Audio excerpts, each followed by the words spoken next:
Okay, look, we need to address a super common pain point right up front in this explainer. You're staring at that AI model drop-down menu, and out of pure fear of getting a bad response, you just click the most expensive option. We have absolutely all been there.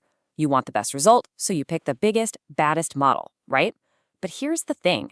Guessing like that means you could literally be paying up to 19 times more than you actually need to for a simple task. Welcome to Skill Up with Stan. Today, we're taking Anthropic's July 2026 specs and transforming them into a super practical playbook for your AI workforce. Because right now, the Claude family is this incredibly diverse lineup. There isn't just one magic best model anymore. Instead, every single one is meticulously optimized to balance intelligence, speed, reasoning depth, and, of course, cost. So by the end of this explainer, you're going to know exactly which model to pull off the bench for your specific workload. Here's our roadmap for today. We'll start by meeting the Claude family, break down your everyday workhorses, explore the frontier heavyweights, dive into some advanced AI routing strategies, and finally, look at exactly how you should test and deploy. All right, let's jump into Section 1. Meet the Claude family, your AI workforce. A great way to think about this team is to frame Anthropic's latest models as an escalating tier of human roles. If you look at the mid-2026 lineup here, it scales all the way from the fast, economical Haiku on the left right up to the absolute frontier capabilities of Mythos. The reality is, every single one of these models excels at basic coding and knowledge work. The real difference, the thing you're actually paying for, is simply how hard of a problem they can reliably untangle without needing you to hold their hand. Moving on to Section 2, the everyday workhorses, Haiku 4.5 and Sonnet 5. These two are your high-volume processors. They're your general-purpose problem solvers. Notice how Haiku is ridiculously cheap, just $1 per million input tokens, and $5 out, but it's capped at a 200K context limit. Now, Sonnet bumps that limit up to a massive 1 million tokens for just a modest price increase to $2 in and $10 out.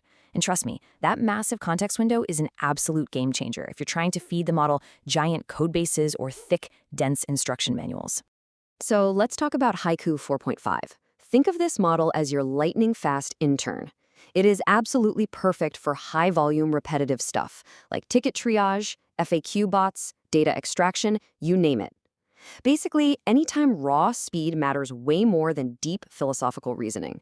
If you have a highly structured task, something you run thousands of times a day, and you know the exact format you want back, Haiku is your MVP. Lowest latency, lowest cost, boom, done.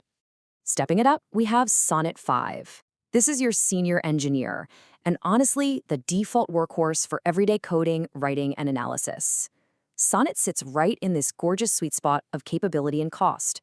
Generating complex code, reviewing pull requests, running business apps, Sonnet handles it all beautifully. Now, it might occasionally stumble on super ambiguous, highly complex problems where the instructions are kind of vague. But for the vast majority of production workloads, it's the undisputed champion. Section 3, the frontier heavyweights. This is Opus, Fable, and Mythos. Okay, so what happens when your senior engineer gets completely stuck?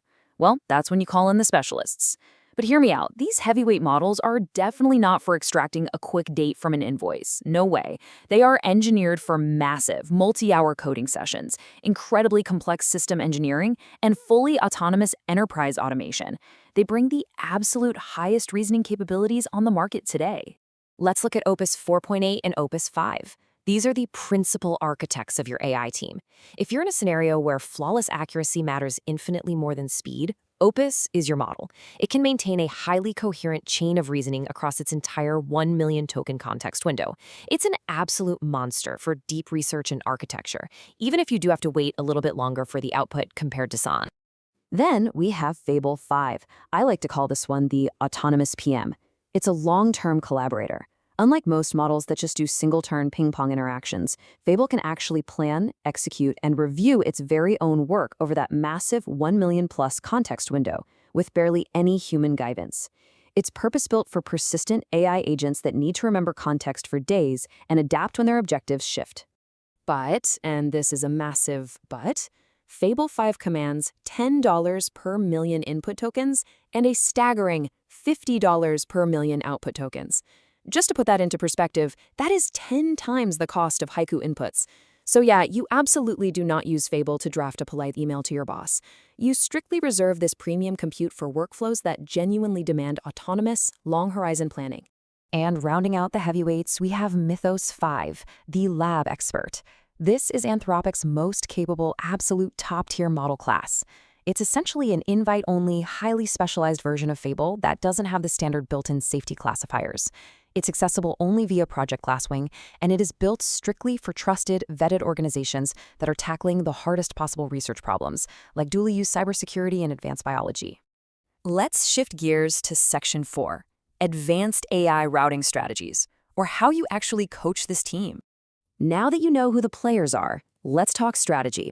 Because before you even think about switching to a more expensive model, you need to look at the built-in controls. These newer models have an effort parameter. This is so cool, it's a setting that lets you actively trade intelligence for latency and cost. You literally dial in how hard the model should think. And if you desperately need Opus-level brains but you need it right now, there's fast mode, giving you up to 2.5 times higher output speed for a premium. Very often, just tweaking these knobs is way more cost-effective than jumping to a heavier model. Okay, here is another genuinely brilliant technique, the advisor strategy. Instead of paying a hyper-expensive model to do all the grunt work, you pair a cheaper worker with a genius coach. So, step 1, you use a fast model like Sonnet to draft out the code or the analysis. Then, step 2, you call in a smarter advisor like Fable, just to check Sonnet's work and evaluate the output. The way this allocates compute is just incredibly clever.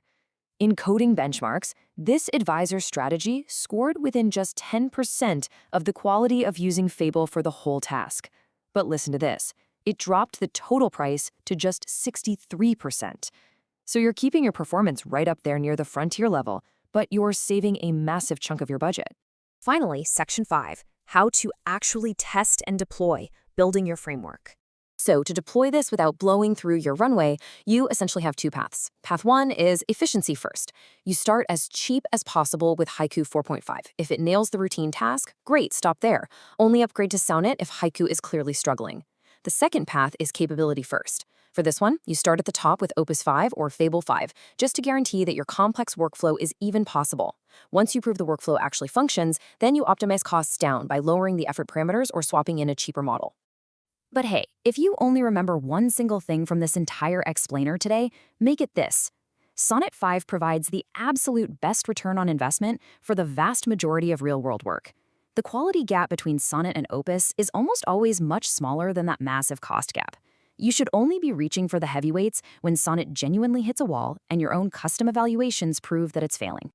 So going forward, you need to honestly evaluate how hard your task really is. Look at the required speed and crunch those unit economics. Are you building a simple, high-speed router, or are you building an autonomous software engineer? It is time to stop guessing on that drop-down menu. Map your workload to the right tier and ask yourself, who are you going to hire from the AI team today?